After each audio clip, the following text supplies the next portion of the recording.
Oke, bismillahirrahmanirrahim. Assalamualaikum warahmatullahi wabarakatuh. Ya, perkenalkan nama saya Zulfikri Mahendra, 19422113. Ya, di sini saya akan memberi sedikit tutorial kepada kawan-kawan tentang penggunaan aplikasi SPSS. Nah, di sini tuh saya akan meneliti tentang jagung, ya, tentang pertumbuhan jagung. Oke, teman-teman, di sini tuh saya sudah menyiapkan beberapa data yang saya miliki di aplikasi Excel, yang mana saya akan tunjukkan kepada kawan-kawan bagaimana cara penggunaannya dan bagaimana cara penggunaannya di aplikasi SPSS. Oke, untuk itu kita langsung masuk ke aplikasi Excel-nya dulu. Oke, saya share sini dulu sebentar. Share screen, maaf. Nah, di sini. Jadi data analisis regresi berganda saya itu adalah hasil panen jagung.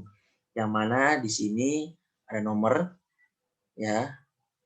X1, X2, Y nanti akan saya jelaskan, dan di sini saya mengambil data sebanyak 50 data. Oke, teman-teman. Nah, di sini sudah ya. Yang kedua, kita masuk ke aplikasi SPSS. Yang mana bentuknya itu seperti ini. Di sini ada the view, variable view. Nah, di sini teman. Nah, oke. Kita kembali lagi ke Excel. Jadi nanti teman-teman itu menuliskan data-data yang ingin teman-teman masukkan ke dalam Excel itu. Contohnya mungkin hasil panen padi atau apa, nanti data-datanya semua seperti ini modelnya. Biar tidak terlalu lama dan lebih menyingkat waktu, kita langsung saja pindahkan data-data ini ke SPSS. Jadi kita blok dulu yang dari sini. Datanya aja. Sampai bawah. Kemudian Ctrl C. Ya. Kita pindah ke sini. Nah, di sini teman-teman. Nah, sebelum kita memasukkan data, terlebih dahulu teman-teman semua ke bawah ya. Yang di bawah itu tanda panah variable view. Ya, di sini kita tulis saja yang mana itu ada X1, di bawahnya X2 dan Y.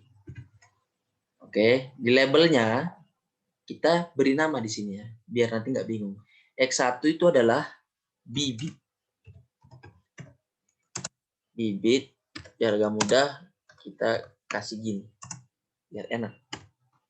Yang kedua adalah cuaca. Buka kurung X2. Maaf, lebih enak pakai huruf gede ya. 2. Dan yang terakhir, Y ini adalah hasil. Hasil. Oke teman-teman, dan ini adalah Y. Buka kurung Y. Tutup kurung. Nah, setelah itu kita ke data view ya. Kita ke data view di sini.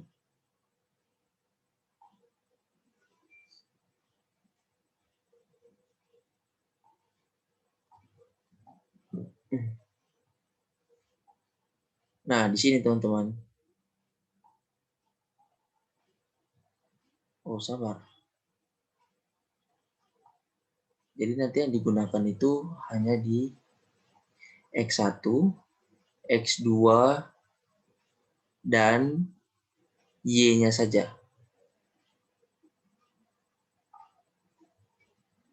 Langsung kita Ctrl V. Kita tunggu sebentar. Nah, di sini. Ya, di sini.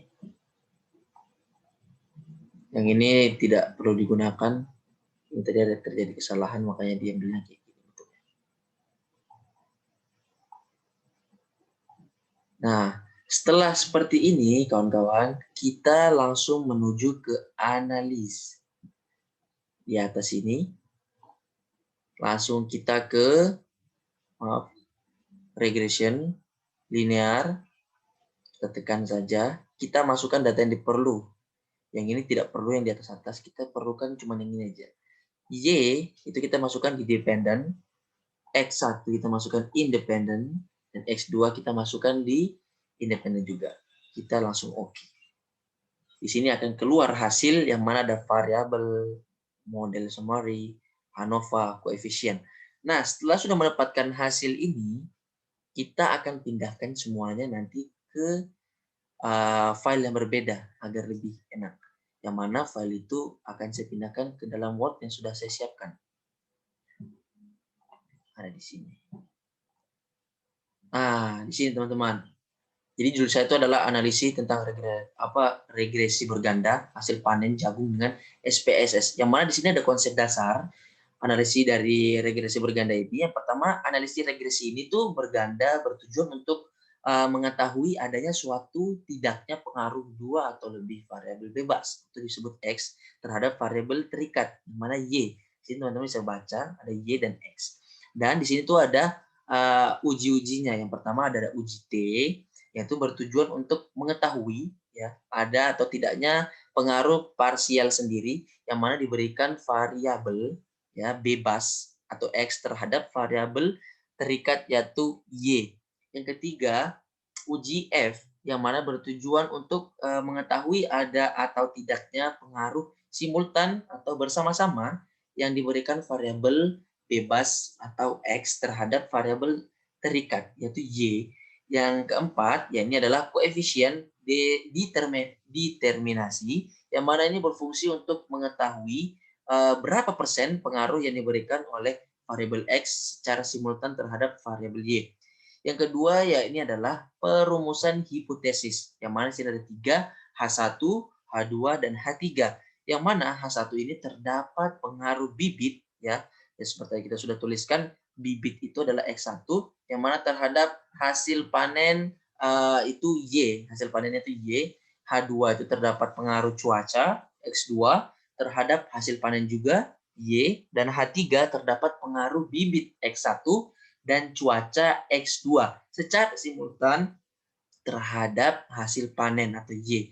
Nah, di sini yang sudah di blok biru kemudahan ini ya kayak tingkat kepercayaan ya di bawahnya juga ini ada 3 ini sudah dari dasar aplikasi SPSS itu sendiri. Jadi kita tidak bisa merubah-rubah atau kita membuat semena-mena karena itu sudah dari dasarnya. Nah, di sini ada tingkat kepercayaan sebesar 95%, A sama dengan 0,05. Nah, kita lanjut. Yang mana di sini ada dasar pengambil keputusan A dan B, uji T dan uji F. Yang mana uji T, ya jika nilai sig itu lebih kecil dari 0,05 atau T hitung lebih besar dari T table, maka terdapat pengaruh variabel X terhadap variabel Y. Dan jika nilai signifikannya lebih besar dari 0,05 atau T hitung lebih kecil dari T table, maka tidak terdapat pengaruh variabel X terhadap variabel Y. Nah, di sini ada rumusnya T table ya yang sudah di blok warna yang beda sendiri sama dengan T buka kurung A per 2 titik koma N kurang K dan kurang 1 sama dengan ya T 0,025 titik koma 5021. Dari mana 50? Jadi N itu adalah jumlah data yang tadi sebutkan yaitu sebanyak 50 dan K ini adalah kolom-kolomnya atau variabel X-nya ada 2, X1 dan X2 makanya 2 dan 1 sama dengan jika dihasilkan akan menjadi 47. Ya, begitu teman-teman. Dan dari mana hasil 2.01174 ini? Nah, di sini akan saya lihatkan. Di sini tuh ada tabelnya sendiri, kawan. Jadi di sini ada tabelnya yang mana sabar ya. Ini tadi uji T ya. Jadi kita membuka tabel uji T. Ini teman-teman. Ini uji T ya. Tabelnya itu 0,025 yang mana maaf Saya lupa tadi. Ya, urutan ke-47. Kita lihat urutan ke-47. Turun lagi ke bawah. Nah, ada dia di sini. Nah, yang ini teman. Nah, 2.0 ya 1174. Itu kawan-kawan. Jadi itulah hasil dari 2.0 itu dapat dari tabel T itu. Banyak sekali di Google sudah banyak disediakan, kawan-kawan bisa mencari sendiri. Yang kedua ini adalah B uji F, yang mana jika nilai SIG lebih kecil atau lebih kurang dari 0,05 atau F hitung lebih besar dari F table, maka terdapat pengaruh variabel X yang mana secara simultan terhadap variabel Y. Ya jika nilai SIG ini adalah lebih besar dari 0,05 atau F hitung lebih kecil dari F table, maka tidak terdapat pengaruh variabel X yang mana secara simultan terhadap variabel Y, yang mana 0,05 ini sudah dari sananya ya teman-teman, tingkat kepercayaannya. Nah, F table ini adalah F buka kurung K titik koma N kurang K, yang mana tadi N itu atau maksudnya dari K itu nilai variabel X-nya ada 2, N itu jumlahnya ya 50 dan kurang 2. 2 itu dari nilai X variabel atau variabel X-nya. Jadi hasilnya 50 kurang 2 adalah 48. Dari mana 39? Kita lihat nanti di uji tabel V. F maksudnya. Kita buka. Di sini. Ya, di sini ya teman-teman. Kolom kedua.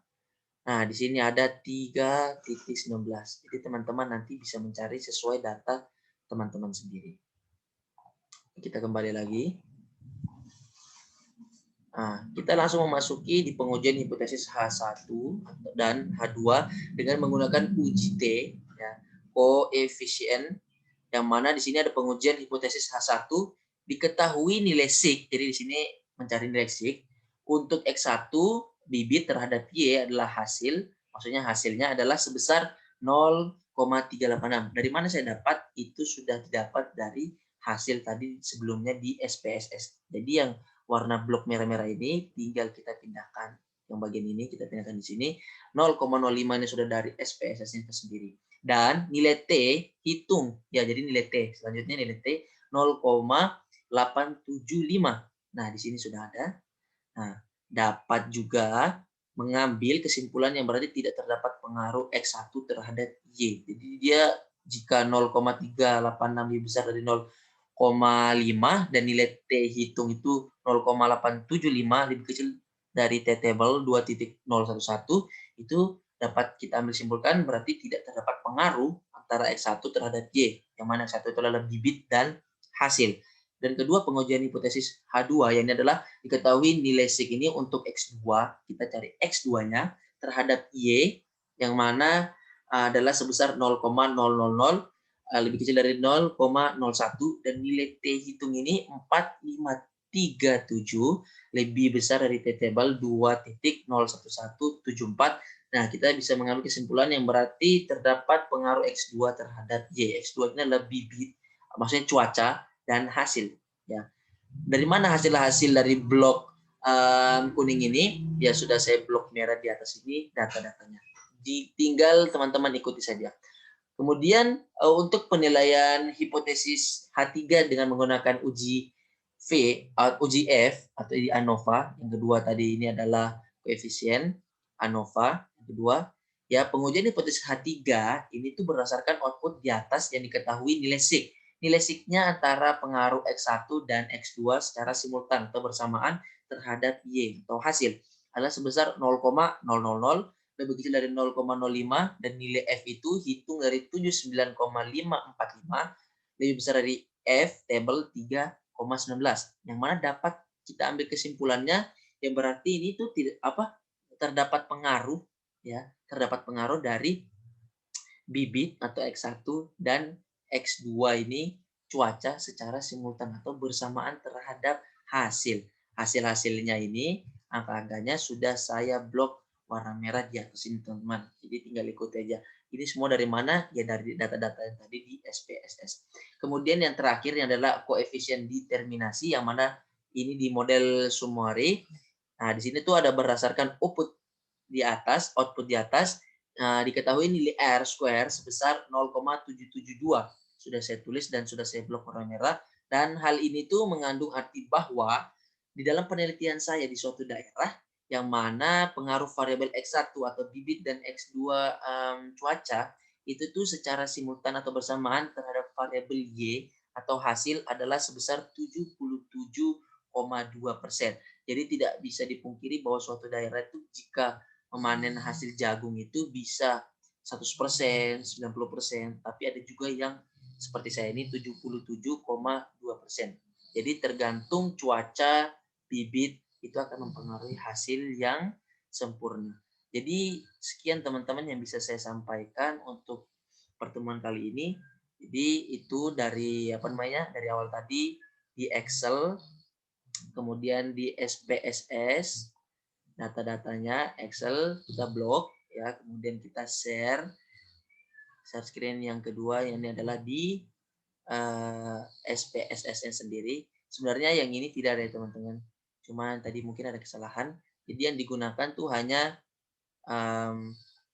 X1, X2, Y, data-datanya di sini. Terus tadi di analis ya, analis, regression, linear, terus dimasukkan saja yang perlu-perlu kayak hasil Y, bibit X1, cuaca X2, yang lainnya nggak usah. Biasanya kalau di teman-teman nanti tidak akan muncul seperti ini. Sebelumnya saya minta maaf kalau ada kekurangan dalam penjelasan kali ini. Jadi sekian saja yang bisa saya dapat sampaikan kepada kawan-kawan. Semoga bermanfaat. Jika ada salah, saya juga masih belajar. Wassalamualaikum warahmatullahi wabarakatuh.